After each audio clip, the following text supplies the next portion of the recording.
A man spends 4 years helping his girlfriend build her photography business from nothing.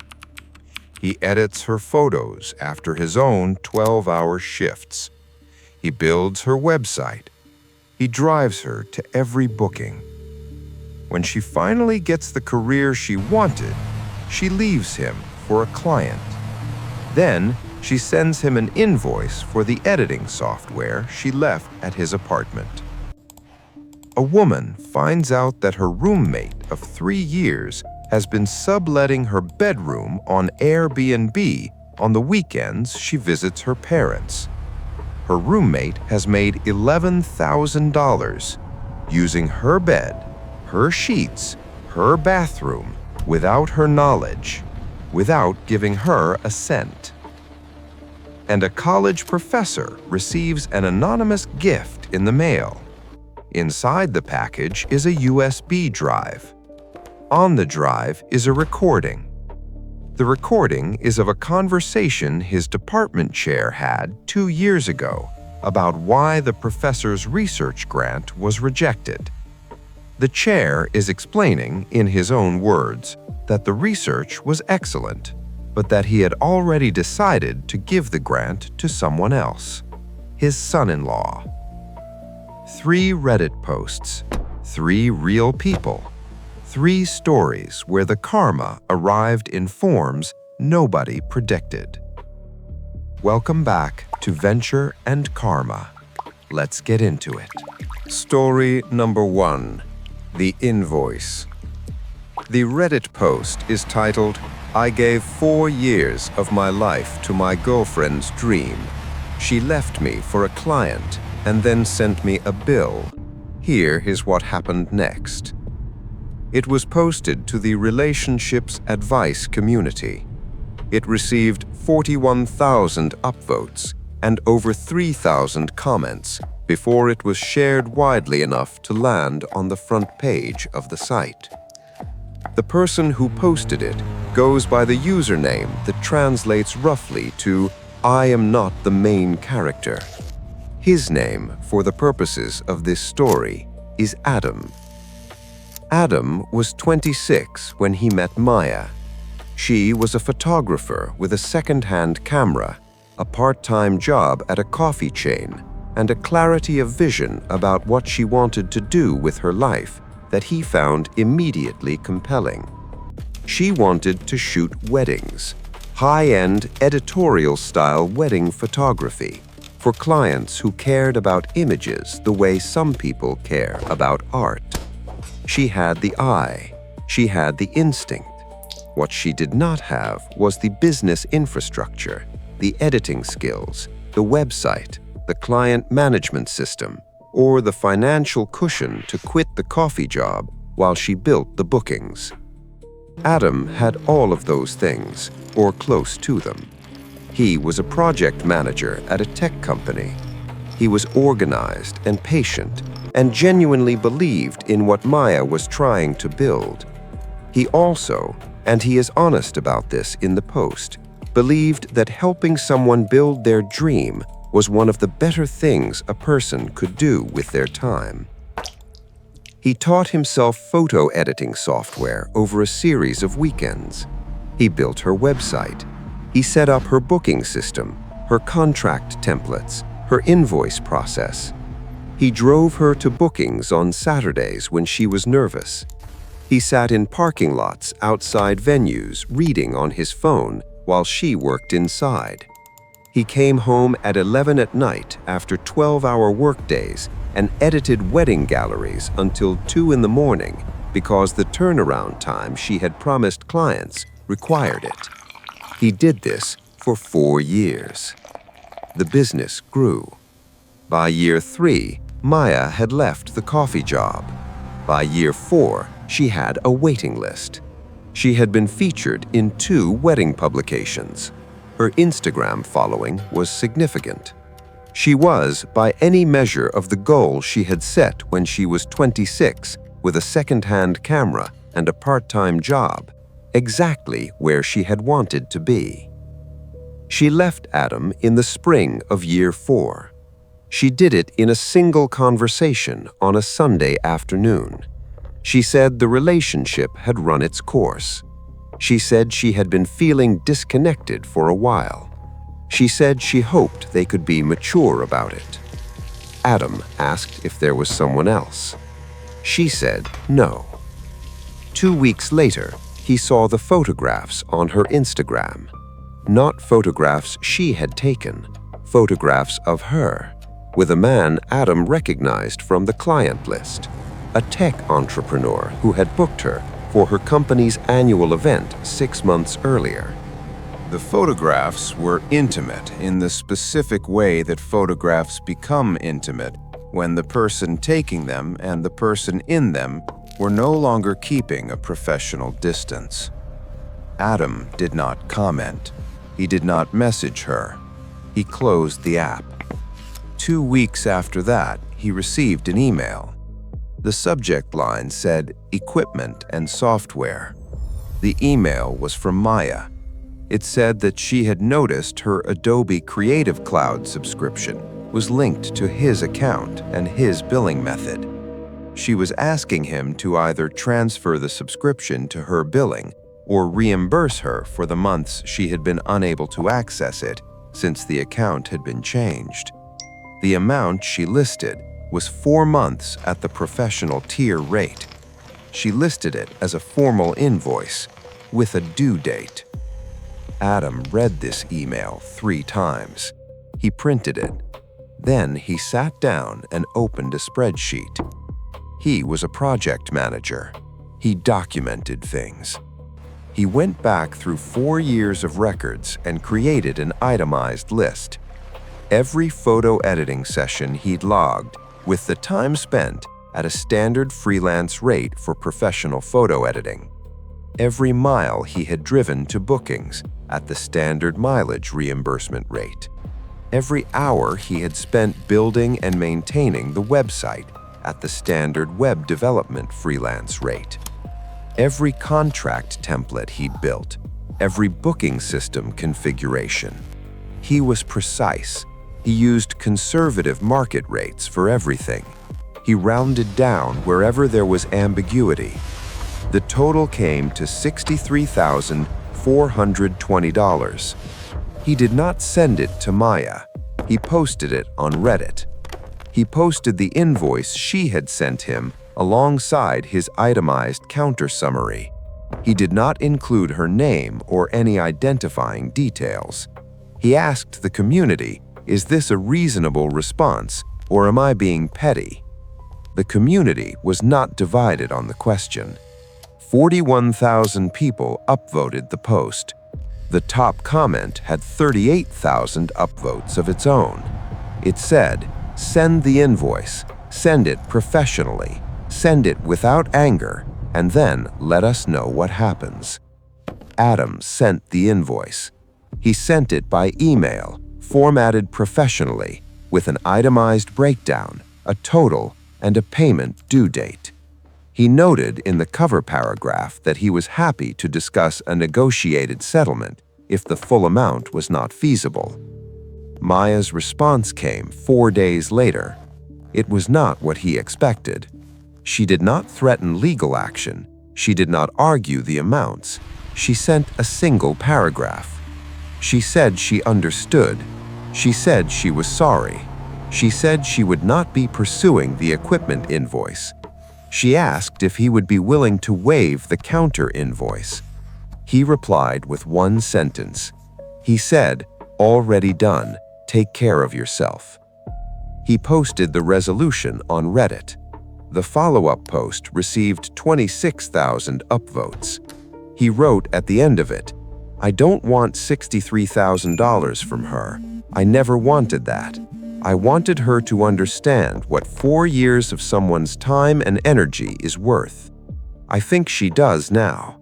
I'm going to go edit my own photographs for a while. I bought a camera last week. Turns out, I actually like it." Story number 2. The Airbnb bedroom. The Reddit post is titled, "My roommate has been renting out my bedroom on Airbnb for 2 years. I found out by accident. I have screenshots of everything. Posted to the legal advice community. 67,000 upvotes. The moderators added a flare that said, "Update provided." The update got more upvotes than the original. The person who posted is a 24-year-old graduate student who goes by the username that means studying, always studying. Her name for this story is Claire. Claire had moved into a 2-bedroom apartment with a roommate named Jessie at the beginning of her master's program. Jessie was friendly, tidy, responsible with bills, and had a good job in a marketing firm. They were not close friends, but they were good roommates in the functional sense. They shared the space without conflict and respected each other's routines. Claire went home to her parents' house most weekends of the semester. Sometimes 2 weekends a month, sometimes 3. She had a long-distance relationship and a family she was close to. The pattern was consistent and predictable. She found out what Jessie had been doing on a Tuesday evening when a notification appeared on her phone from a home monitoring app she had forgotten she had installed. She had installed it a year earlier when there had been series of break-ins in the neighborhood. It was connected to a small sensor she had placed inside her bedroom door. She had forgotten it was there. She had never had reason to check it. The notification said, "Motion detected, bedroom." She was at the university library. She opened the app. The sensor showed activity in her bedroom that had begun on Friday evening and included multiple entries and exits across the weekend. She was at her parents' house that weekend. She had been there since Thursday evening. Her bedroom should have been empty. She drove home. Her bedroom looked exactly as she had left it. Her bed was made. Her desk was organized. Everything appeared normal. But on her pillow, pushed slightly under the edge, was a single long dark hair that was not hers. She is blonde. The hair was dark. She opened her laptop. She searched for Airbnb. She entered her address. The listing appeared immediately. It was titled, "Cozy Private Room, Central Location, Great Transport Links." The photographs in the listing were her bedroom, her furniture, her window, the small print on her desk that her mother had given her. The listing had 47 reviews. It had been active for 2 years. The nightly rate was between $80 and $110, depending on the night. The listing showed highly rated host. Status. Claire did the arithmetic. She looked at the booking calendar. She cross-referenced it with her own pattern of going home. The dates aligned with almost perfect consistency. She opened her phone and took screenshots of everything. The listing, the reviews, the calendar, the pricing. She exported the data from the monitoring app, showing every weekend of activity. She did not knock on Jessie's door. She called a housing attorney the following morning. The attorney explained several things. The first was that what Jessie had done was a violation of the lease they both had with the landlord, which explicitly prohibited subletting without written consent. The second was that Claire had a legitimate civil claim against Jessie for unjust enrichment, a legal principle that applies when one person benefits financially from something that belongs to another without authorization. The attorney estimated Jessie's total earnings from 2 years of weekend bookings at approximately $11,000 based on the visible calendar history. The third thing the attorney said was that Claire's landlord needed to know this immediately because the unauthorized subletting exposed the landlord to liability they were almost certainly unaware of. Claire called the landlord that afternoon. She emailed the screenshots. The landlord's response was immediate and unambiguous. This was a material breach of the lease. Jessie's tenancy was terminated with appropriate legal notice. The landlord also noted, because she was a practical woman who had been managing properties for 20 years, that Jessie had exposed the building to uninsured commercial activity and that she would be pursuing Jessie for those damages separately. Jessie came home that evening to find a formal notice on her door. Jessie knocked on Claire's door. Claire opened it. Jessie said she wanted to explain. Claire said she had the listing, the calendar, the reviews, the monitoring data, and an attorney. She said the attorney would be in touch. She closed the door. Jessie moved out within 2 weeks. The civil claim was settled before it reached a hearing. Jessie paid Claire $8,000, not the full 11, but a negotiated settlement that her attorney had recommended as the likely outcome if the matter proceeded to a small claims hearing. Claire used the money to cover 6 months of rent. She posted the update on Reddit 3 months after the original. She wrote, "A lot of people in the comments told me to let it go, that it wasn't worth the stress, that I should just move out and move on. I want to say something to those people. My bedroom is the one space in a graduate student's life that is entirely mine. I work 18-hour days for a degree that will take 5 years. I earn very little. My bedroom is where I sleep, where I recover, where I keep the things that matter to me." She rented it out to strangers while I was at my parents' house thinking my home was waiting for me. That is not something I was willing to let go. I am glad I didn't. The update received 44,000 upvotes. The top comment said, "You protected your space. That matters. Congratulations." 2 stories. Adam, who spent 4 years building someone's dream and responded to an invoice with $63,000 of documentation and then waived it with 1 sentence. And Claire, who found a hair on her pillow, opened an app she had forgotten she had, and spent the following morning making 3 calls that ended her roommate's tenancy and put $8,000 in her account. Both of them did something that is harder than it sounds. They did not react immediately. They gathered what they had. They understood what they were dealing with. And then they moved with a precision that the person who wronged them had not anticipated. Because the person who wrongs you is almost always counting on you to be too upset, too overwhelmed, or too uncertain to do anything effective. They are counting on your emotion to be louder than your clarity. The third story tonight is different from the first 2. It does not involve a romantic relationship or a housing situation. It involves a career, a decade of academic work, a research grant that was stolen through a backdoor process so subtle and so well covered that the person it was taken from had no proof, no recourse, and no reason to believe the truth would ever surface.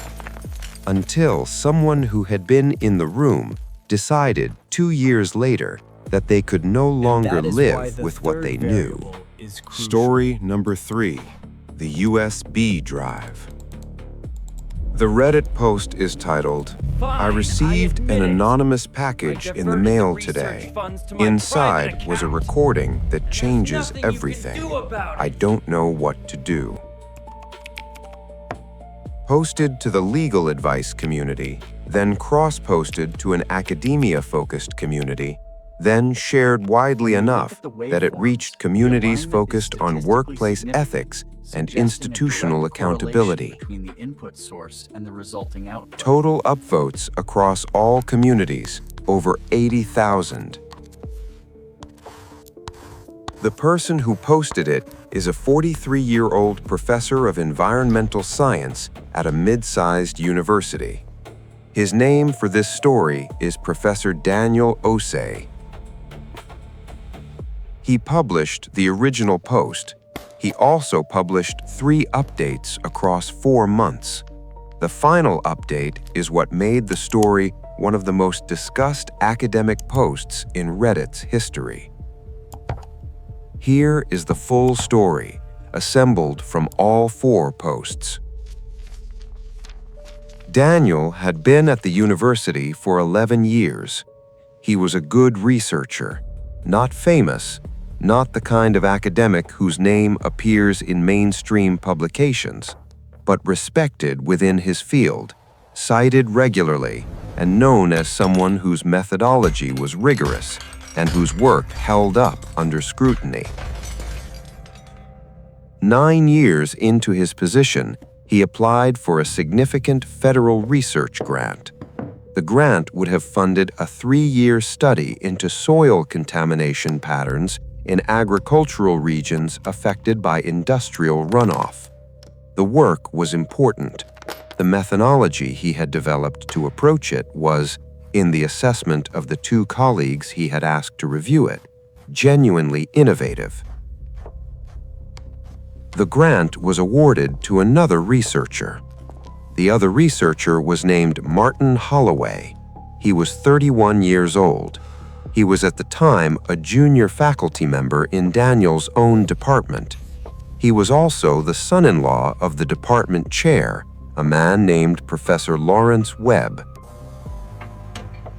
Daniel was told in a brief conversation with Webb that the review committee had found Holloway's proposal more aligned with the grant's current priority areas.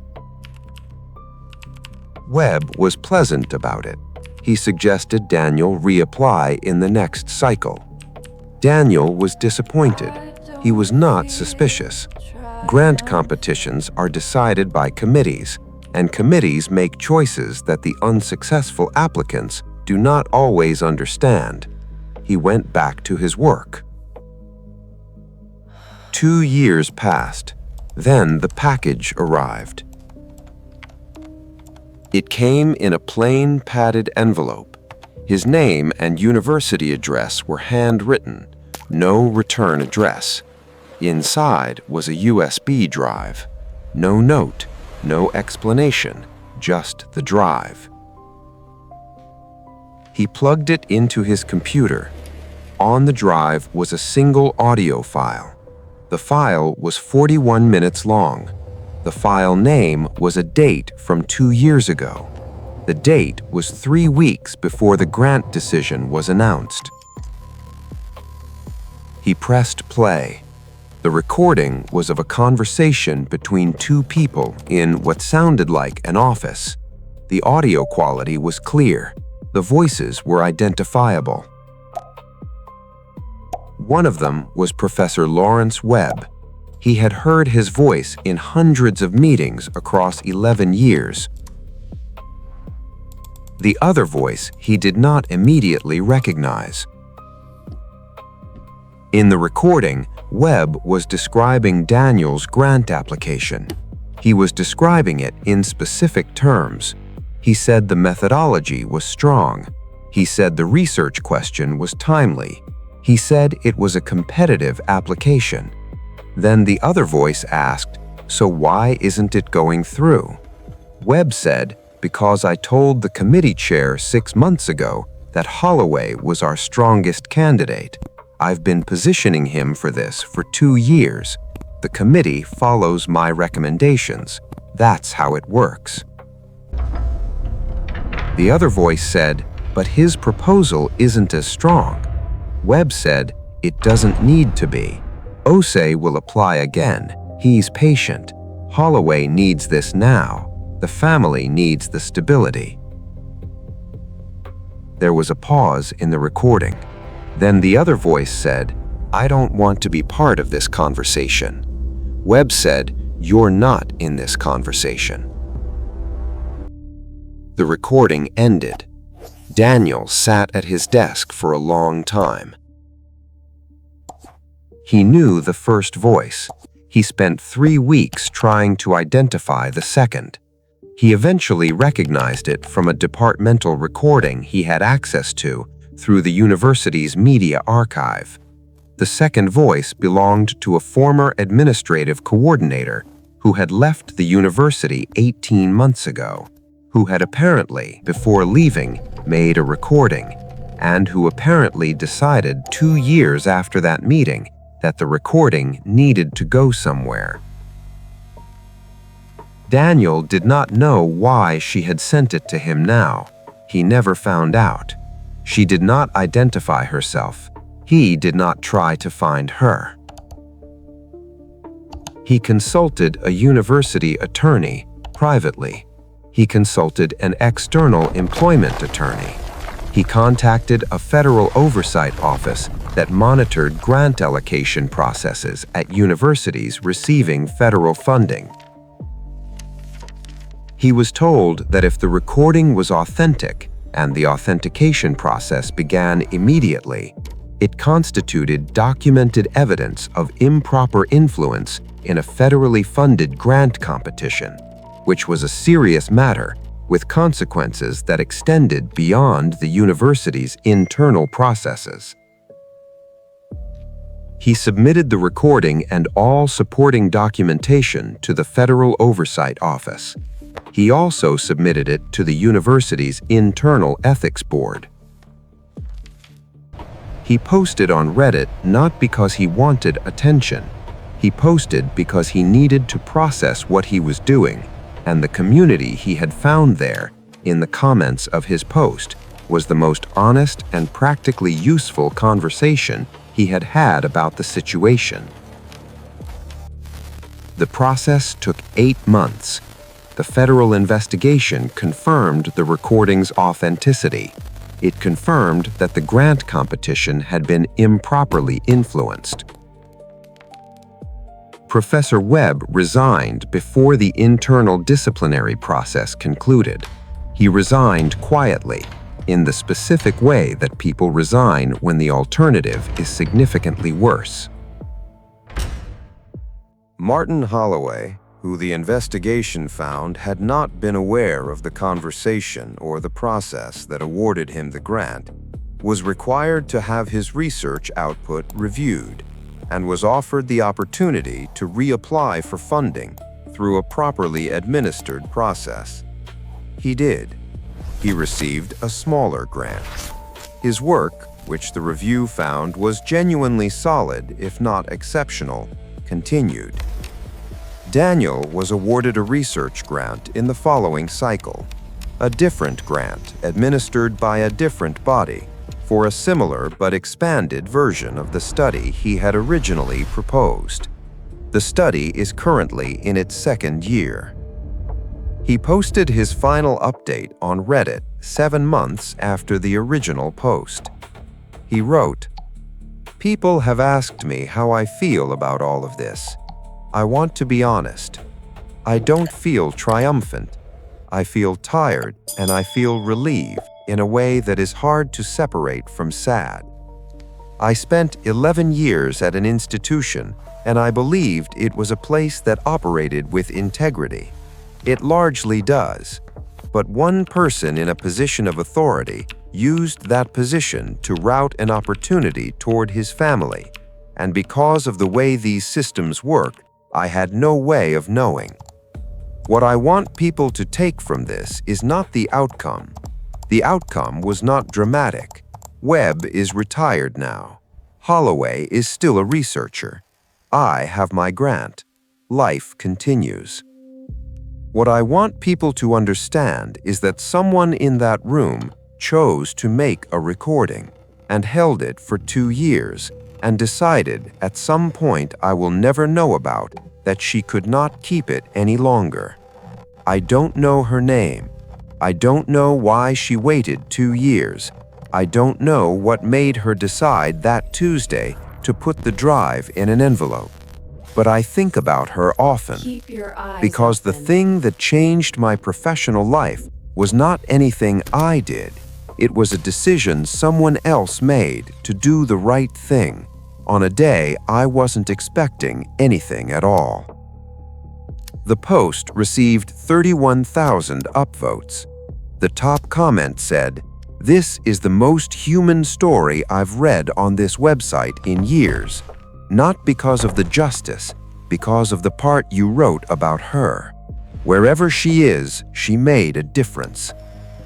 Daniel replied to that comment. He said, "I hope she knows that." 3 stories from Reddit. Adam, who spent 4 years building someone else's dream, received an invoice for editing software and responded with $63,000 of documentation and 1 sentence that cost him nothing and said everything. Claire, who found a hair on her pillow and opened an app she had forgotten existed, and 8 weeks later had $8,000 and her bedroom back.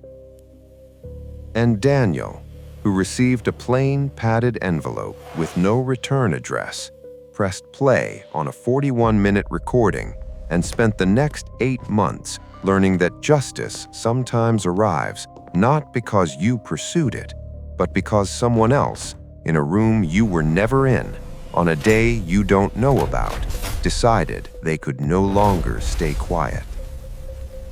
What connects these 3 stories is not strategy. It is not legal sophistication. It is not even patience, though all 3 of them required it. It is documentation. Adam had spreadsheets. Claire had screenshots and a sensor app she had forgotten. Daniel had an audio file from a person he never met. In every case, the truth was already recorded somewhere. It just needed someone to find it, or receive it, or remember that an app on their phone had been quietly running in the background all along. We live in a time when more things are recorded than any previous generation. More logs, more receipts, more trails. That is sometimes frightening, but sometimes, as all 3 of these people discovered, it is simply the thing that makes the truth survivable. If these stories gave you something today, hit the like button right now. It supports the channel and tells the algorithm to show this content to someone who might need it. Subscribe to Venture and Karma. Every week, real, documented stories of the way things actually turn out. And tell me in the comments which of these 3 stayed with you. Adam and the invoice, Claire and the hair on her pillow, or Daniel opening a padded envelope on an ordinary Tuesday and pressing play. I read every comment, every single one. Keep your eyes open, and I will see you in the next one.